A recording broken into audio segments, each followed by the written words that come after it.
여러분, 오늘 우리가 함께 만나볼 인물은 정말 기가 막힌 분입니다.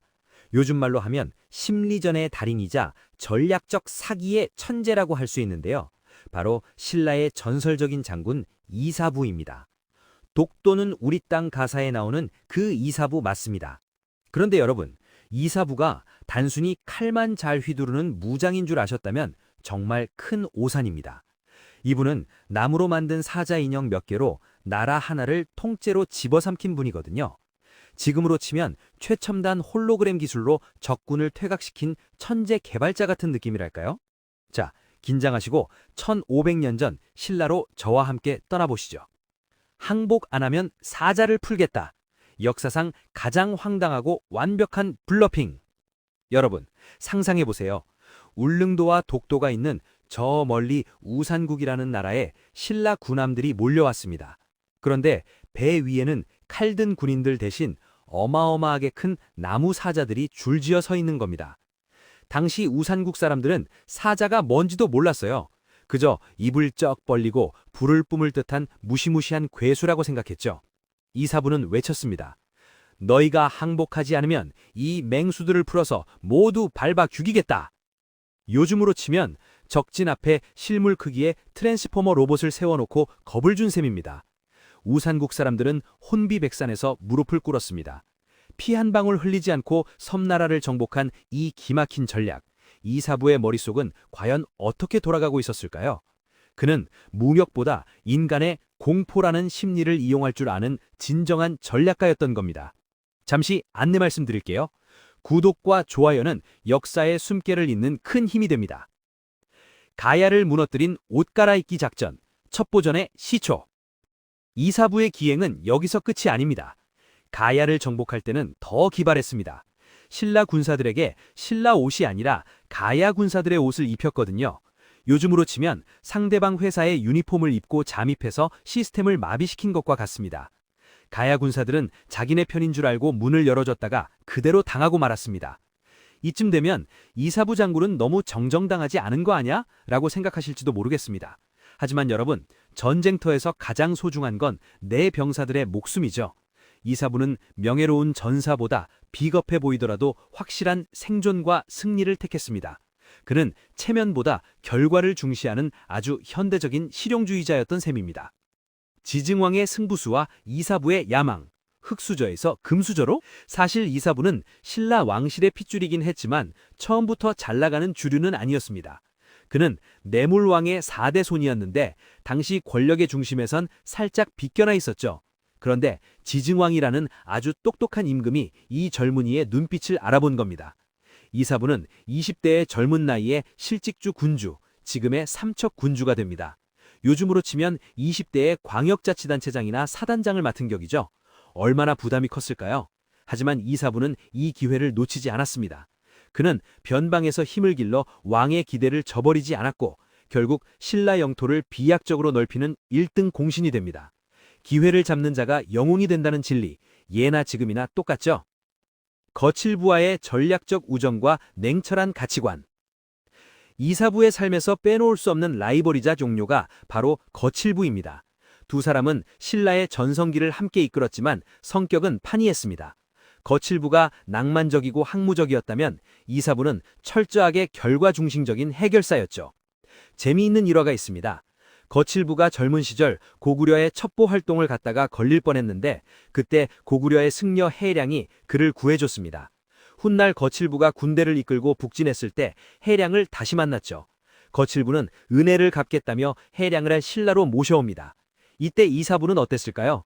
아마 속으로 저런 전쟁 중에 저런 사적인 감정이 웬 말이냐 라고 했을지도 모릅니다.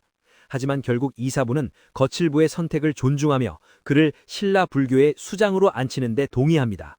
공과 사를 구분하면서도 동료의 마음을 얻을 줄 아는 노련한 리더의 모습이죠. 사랑은 국경을 넘을 수 있을까? 가야 여인과의 애틋한 설화. 역사서에는 잘 나오지 않지만 구전되는 설화 속 이사부는 아주 뜨거운 사랑을 한 남자였습니다. 가야를 정복하러 갔던 그가 가야의 고귀한 여인과 사랑에 빠졌다는 이야기가 전해집니다. 전쟁터에서 만난 원수 집안의 아들과 딸, 마치 신라판 로미오와 줄리엣 같지 않나요? 이사부는 군령을 지켜야 하는 장군이었고 그녀는 나라를 잃을 처지에 놓인 가야의 딸이었습니다. 이사부는 그녀를 지키기 위해 자신의 권력을 이용할 수도 있었지만 대신 그녀가 가야 백성들과 함께 평화롭게 살 수 있는 환경을 만드는 데 집중했습니다. 정복자로서의 차가운 머리와 연인으로서의 따뜻한 가슴 사이에서 그는 얼마나 번민했을까요? 아마도 그가 피 한 방울 안 흘리는 전략을 고집했던 이유 중 하나는 사랑하는 그녀의 나라 사람들이 다치지 않기를 바라는 마음 때문이었을지도 모릅니다. 1500년 전의 부동산 재테크, 영토 확장의 천재.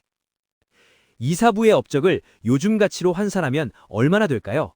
그가 개척한 강령, 삼척지역과 울릉도와 독도, 그리고 한강 유역까지 합치면 그 땅값은 천문학적일 겁니다. 단순히 땅을 넓힌 게 아니라 동해안의 어업권과 한강의 무역로를 확보한 경제적 혁명이었죠.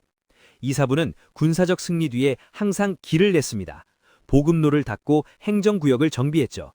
이건 현대 기업으로 치면 시장을 개척한 뒤에 유통망을 촘촘히 짠 것과 같습니다. 이사부 덕분에 신라는 변방의 작은 나라에서 동북아시아의 허브로 도약할 수 있었습니다. 그는 진정한 의미의 국가 경영 전문가였습니다. 나이 70에도 말에 올라탄 노장의 투혼. 이사부는 정말 장수한 인물입니다. 지증왕 때부터 버풍함을 거쳐 진흥왕 때까지 무려 3대 임금을 모셨습니다. 요즘으로 치면 대통령 3분이 바뀌는 동안 계속해서 국방부 장관이나 합참의장을 지낸 셈이죠. 특히 놀라운 건 70세가 넘은 나이에도 현장을 누렸다는 점입니다. 대가야가 반란을 일으켰을 때 이사부는 다시 갑옷을 입고 말에 올랐습니다. 늙은 장수가 뭘 하겠느냐는 비아냥을 실력으로 잠재웠죠. 이런 이사부의 모습은 오늘날 은퇴를 고민하는 시니어분들께 큰 울림을 줍니다. 나이는 숫자에 불과하며 경험이라는 무기는 세월이 흐를수록 더 날카로워진다는 것을 이사부가 몸소 보여준 것입니다. 이사부가 노년에 대가야를 칠 때 어린 16살의 화랑 사다함이 찾아옵니다. 장군님, 저도 앞장서게 해주십시오. 라고 당돌하게 말이죠. 보통의 꼰대 장군이라면 애들은 가라 라고 했을 겁니다. 하지만 이사부는 이 소년의 눈빛에 자신의 젊은 시절을 봅니다. 이사부는 사다함에게 선봉을 맡기는 파격적인 인사를 단행합니다. 결과는 대성공이었죠. 이사부의 노련함과 사다함의 패기가 합쳐지자 대가야는 추국낙엽처럼 무너졌습니다. 신세대와 구세대가 어떻게 협력해야 하는지를 보여주는 완벽한 사례입니다. 이사부는 자신의 자리를 위협받을까 걱정하기보다 다음 세대를 키우는 것이 국가를 위한 길임을 알았던 진짜 어른이었습니다. 이사부의 연봉은 얼마였을까요? 공신에 대한 보상. 이사부가 이렇도록 희생한 대가는 무엇이었을까요? 신라는 승리한 장수들에게 엄청난 땅과 노비를 하사했습니다. 이사부 역시 개국공신 대우를 받으며 부와 명예를 누렸을 겁니다. 하지만 그는 사치에 빠졌다는 기록이 없습니다. 오히려 그는 자신이 받은 보상을 병사들에게 나눠주고 점령지의 민심을 다스리는 데 사용했습니다. 돈은 버는 것보다 쓰는 게 중요하다는 말을 몸소 실천한 거죠. 그는 재물보다 자신의 이름이 역사에 어떻게 남는지를 더 중요하게 생각했던 명예로운 자산가였습니다. 사자 인형 속에 숨겨진 공감의 비밀. 다시 처음으로 돌아가 볼까요? 나무 사자 인형 전략은 사실 아주 섬뜩한 계산에서 나온 겁니다. 이사부는 우산국 사람들이 고립된 섬에 살면서 외부 세계에 대한 두려움이 크다는 것을 미리 파악했습니다. 상대방이 무엇을 무서워하는지, 무엇을 원하는지를 정확히 읽어내는 능력. 이건 현대의 마케팅이나 상담 심리에서도 가장 중요하게 여기는 공감적 이해의 반대편에 있는 전략적 통찰의 일환입니다. 이사부는 무서운 사자 인형을 만들었지만 사실 그 안에는 인간의 마음을 읽어내는 예리한 관찰력이 들어있었습니다. 이사부의 마지막 뒷모습과 잊힌 무덤. 이사부의 업적에 비해 그의 마지막이나 무덤에 대한 기록은 매우 희귀합니다. 신라의 영웅이었음에도 불구하고요. 어쩌면 그는 자신의 임무를 다한 뒤 고요히 역사의 뒤난길로 사라지길 원했는지도 모릅니다. 화려한 장례식보다 자신이 넓힌 영토에서 백성들이 평화롭게 사는 모습이 자신의 진정한 묘비명이라 생각했던 걸까요? 그의 무덤은 찾을 수 없지만 우리가 밟고 서 있는 이 땅과 동해의 푸른 바다가 모두 그의 흔적이라고 생각하면 가슴 한 구석이 뭉클해집니다. 거칠부 vs 이사부, 누가 더 위대한가? 두 사람은 신라의 전성기를 이끈 양 날개였습니다. 거칠부가 국사를 편찬하며 신라의 정신을 세웠다면 이사부는 칼과 지략으로 신라의 몸집을 키웠습니다. 비유하자면 거칠부는 훌륭한 교수님이었고 이사부는 거침없는 CEO였습니다. 현대사회에서도 이 두 부류의 리더는 항상 충돌하고 보완하며 세상을 발전시키죠. 이사부가 없었다면 신라는 힘없는 약소국으로 남았을 것이고 거칠부가 없었다면 신라는 근본 없는 정복국가에 그쳤을 겁니다. 두 거장의 공존이야말로 신라가 삼국을 통일할 수 있었던 원동력이었습니다. 여기서 여러분께 정직하게 말씀드릴 게 있습니다. 이사부의 나무사자 이야기는 삼국사기에 기록된 엄연한 사실입니다. 하지만 그의 절절한 사랑 이야기나 구체적인 심리 묘사는 후대에 덧붙여진 설화나 항설인 경우가 많습니다. 하지만 우리가 역사를 배우는 이유는 단순히 연도를 외우기 위해서가 아니죠.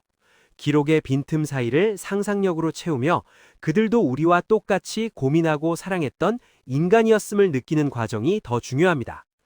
이사부라는 인물이 1500년의 세월을 뛰어넘어 오늘 우리에게 말을 거는 이유도 바로 그 때문일 겁니다. 여러분, 오늘 이사부 장군과 함께한 시간 어떠셨나요? 사자 인형을 들고 웃고 있을 것만 같은 그 장군의 모습이 그려지시나요? 그가 지켜낸 우산국은 오늘날 울릉도와 독도가 되어 우리 곁에 남아 있습니다. 이사부가 보여준 지략과 용기, 그리고 나라를 향한 일편단심은 지금 이 순간에도 동해바다의 파도를 타고 우리에게 전해지고 있습니다. 어려운 상황일수록 머리를 써라. 그리고 소중한 것을 지키기 위해 기꺼이 악역이 되어라. 이사부가 우리 시니어 청취자분들께 건네는 묵직한 조언이 아닐까 싶습니다. 자, 다음 시간에는 또 어떤 인물이 우리의 가슴을 뛰게 할까요? 이사부 장군처럼 지혜롭고 당당한 하루 보내시길 바랍니다. 이사부 장군이 현대의 해군 제도로 환생한다면 어떤 모습일까요? 그 흥미로운 상상을 담은 다음 편도 놓치지 마세요.